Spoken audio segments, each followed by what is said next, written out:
አርእስተ ዜና ጠቅላይ ሚኒስትር አብይ አህመድ በኳታር በመገኘት ለአሚር ሼክ ተሚም ቢን ሐማድ አልታኒ ሀዘን መግለጫ አቀረቡ። የሰላሙ አባት ሼክ የህያ ይማም በታጣቂዎች ተገደሉ።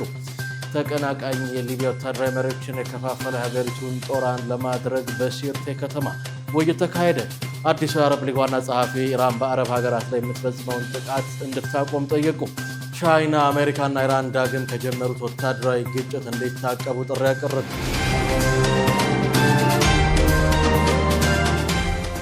ፕሮፐርቲስ ለመኖሪያ ምቹ በሆነችው ሳር ቤት ላይ ከአደምስ ህንፃ አጠገብ እንደዚሁም ደግሞ ቡልጋሪያ ላይ ከአልነጃሺ መስጊድ ፊት ለፊት እጅግ ዘመናዊና ቅንጡ የሆኑ የመኖሪያ ቤቶችን ከባለ 1 መኝታ እስከ ባለ 3 መኝታ በተለያዩ የካሬ አማራጭ ያላቸውን ቤቶች በ20% ቅድመ ክፍያ እንደዚሁም 80%ቱን ያለምንም ወለድ ያለምንም ዋጋ ጭማሪ ከፍላችሁ የምትጨርሱበትን ያከፋፈል ሁኔታ አመቻችተን በሽያጭ ላይ እንገኛለን።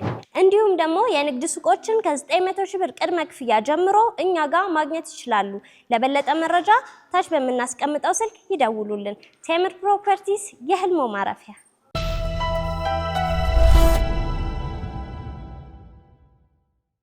አሰላሙ አለይኩም ወራህመቱላሂ ወበረካቱ። ክቡራትና ክቡራን የነጃሺ ቲቪ የምሽት መረጃ ተመልካቾቻችን እንደምን አምሽታችኋል? ከመረጃዎቹ ጋር ሰኢድ መሐመድ ነኝ። አብራችሁን ቆዩም። ጠቅላይ ሚኒስትር አብይ አህመድ በኳታር በመገኘት ለአሚር ሼክ ተሚም ቢን ሐማድ አልታኒ የሐዘን መግለጫ ቀረበው።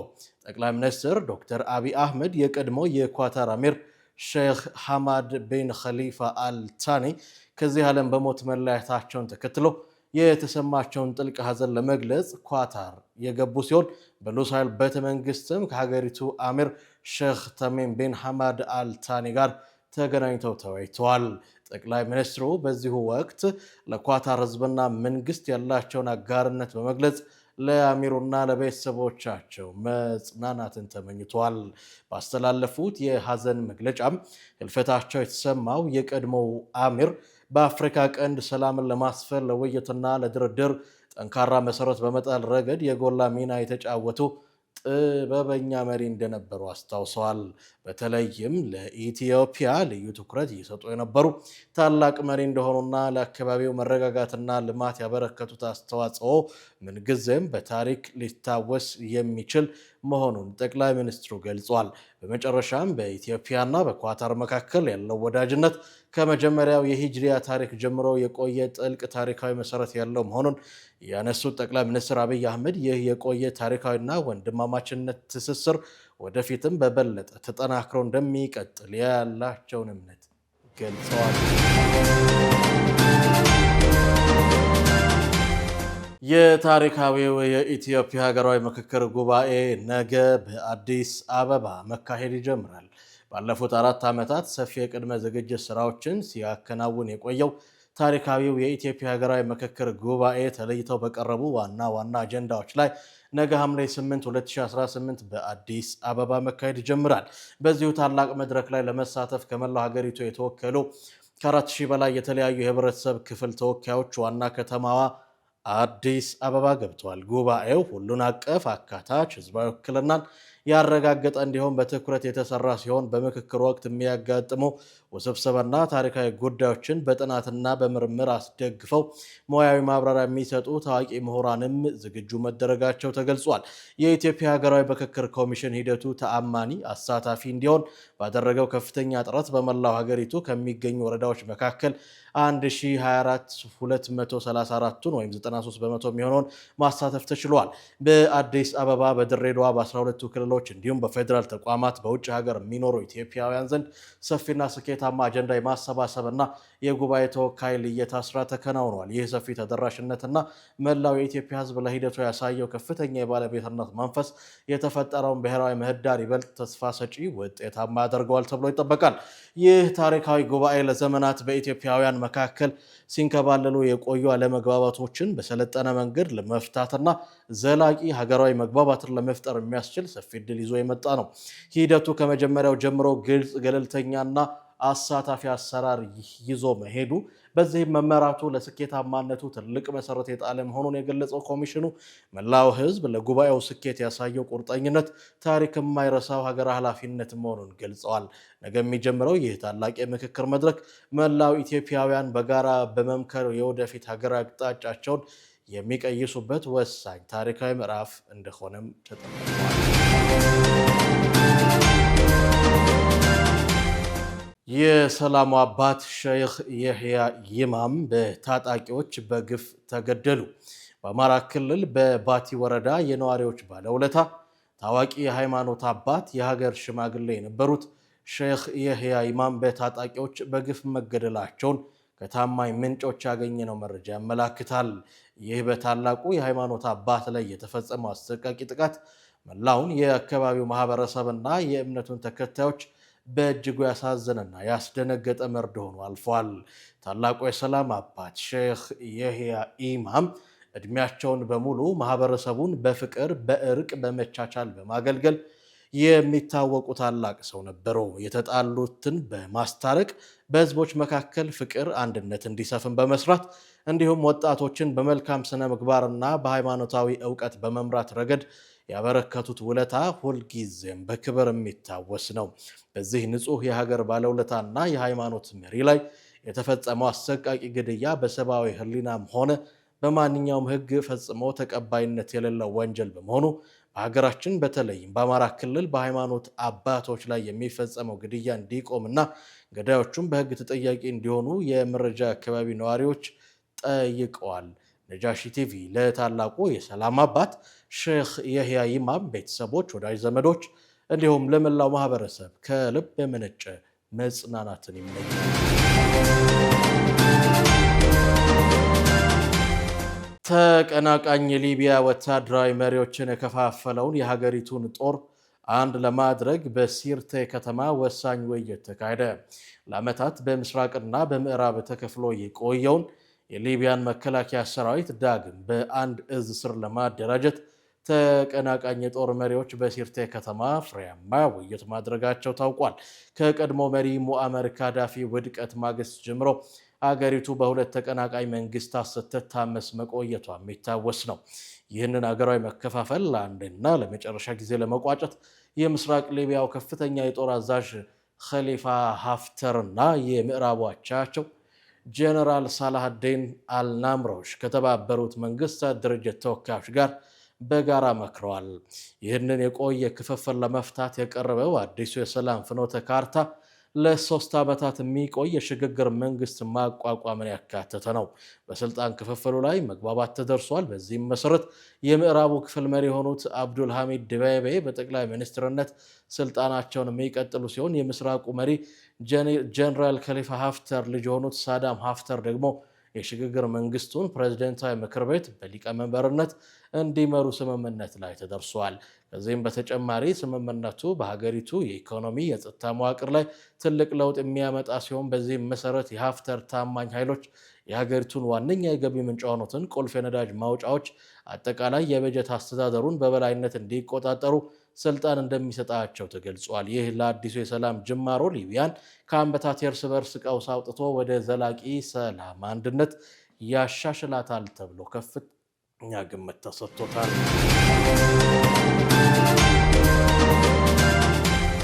አዲሱ የአረብ ሊግ ዋና ጸሐፊ ኢራን በአረቡ ሀገራት ላይ የምትፈጽመውን ጥቃት እንድታቆም ጠይቀው።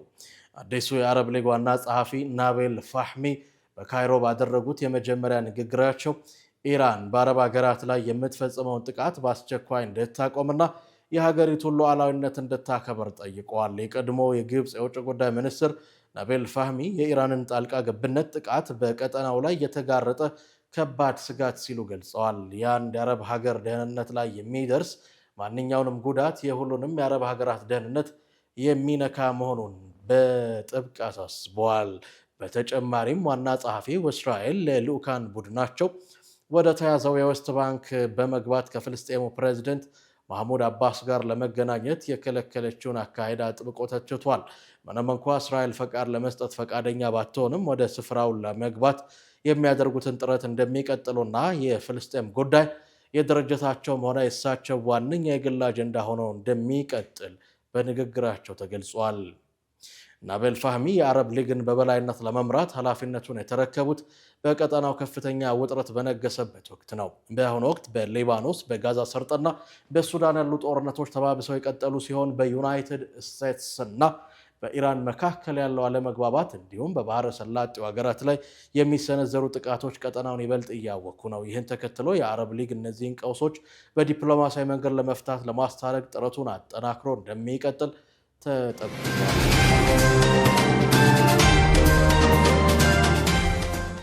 ሳዑዲ አረቢያ በውጭ ሀገር ሰራተኞች የዜግነት ስብጥር ላይ አዲስ የቅጥር ገደብ ጣለች። በሳዑዲ አረቢያ የሰው ኃይልና ማህበራዊ ልማት ሚኒስቴር ስር የሚተዳደረው የቂዋ መድረክ የንግድ ተቋማት የሚያደርጉት የስራ ዘርፍ ሽግግር በሀገሪቱ የተቀመጠውን የውጭ ሰራተኞች የዜግነት ስብጥር ገደብ የሚጥስ ከሆነ ለውጡ ተቀባይነት እንደማይኖረው አስታውቋል።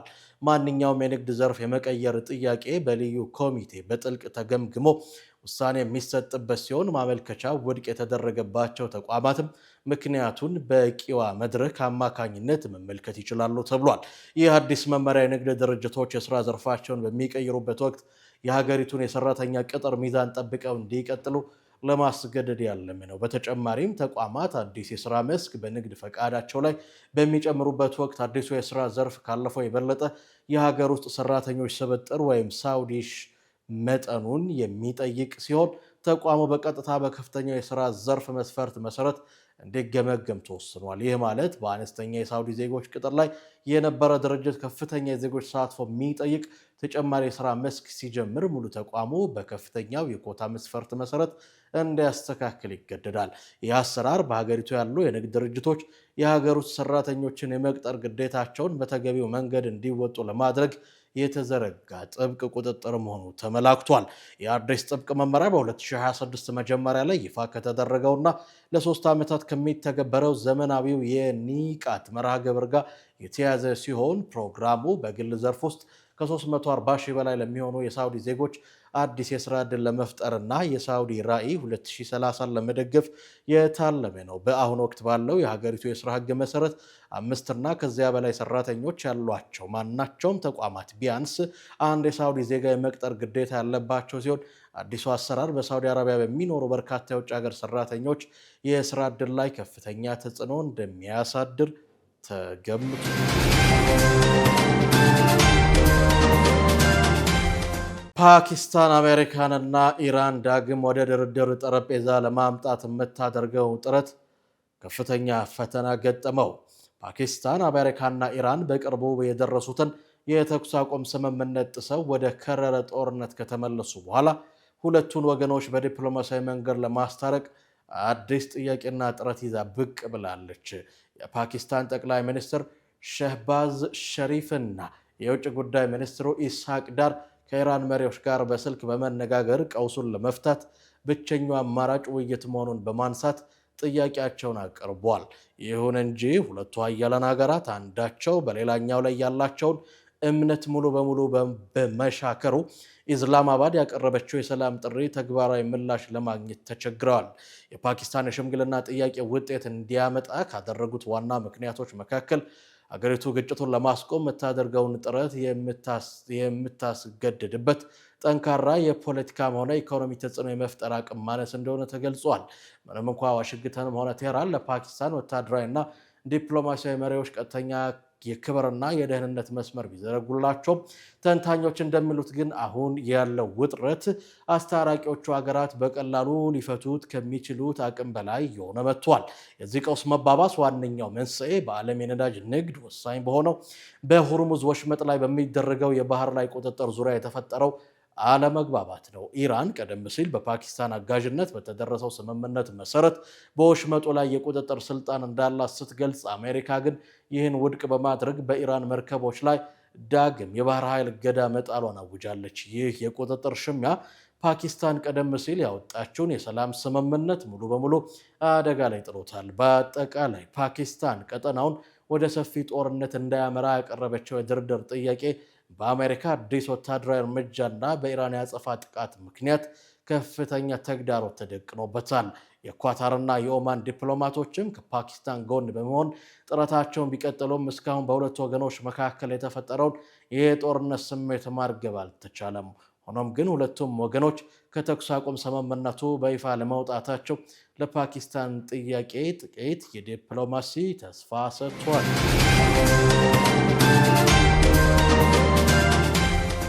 ቻይና፣ አሜሪካና ኢራን ዳግም ከጀመሩት ወታደራዊ ግጭት ታቅበው ወደ ሰላም እንዲመለሱ አሳሰበች። ቤጂንግ በመካከለኛው ምስራቅ በተለይም በሆርሙዝ የባህር ወሽመጥ አካባቢ እያገረሸ የመጣውን አሜሪካና ኢራን ወታደራዊ ውጥረት ተከትሎ ሁለቱ ሀገራት ከከፋ ጦርነት እንዲታቀቡና ንጹሐንን ከመጉዳት እንዲቆጠቡ ጥሪ አቅርቧል።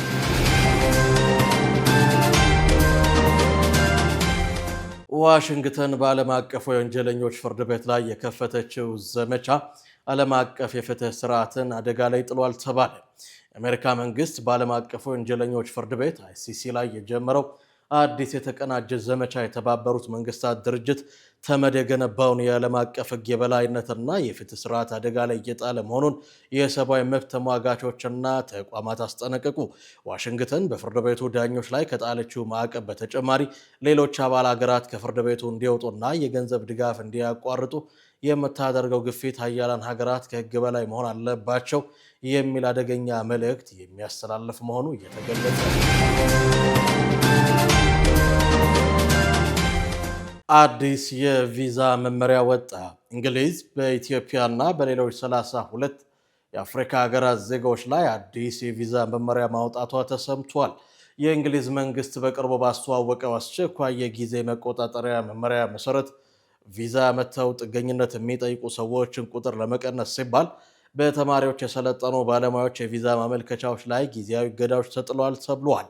ቀደም ሲል ያለ ቪዛ በኤሌክትሮኒክ የጉዞ ፈቃድ ብቻ መጓዝ ይችሉ የነበሩ የተወሰኑ ሀገራት ዜጎች አሁን ላይ የዕድል ተሰርዞባቸዋል ብሏል ዘገባው።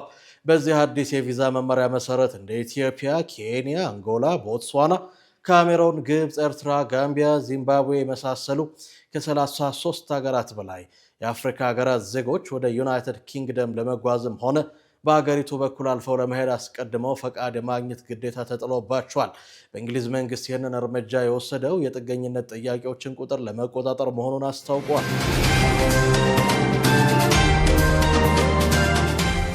ክቡራትና ክቡራን የነጃሺ ቲቪ የምሽት መረጃ ተመልካቾቻችን የዕለቱን የምሽት መረጃ በዚሁ አገባደድን።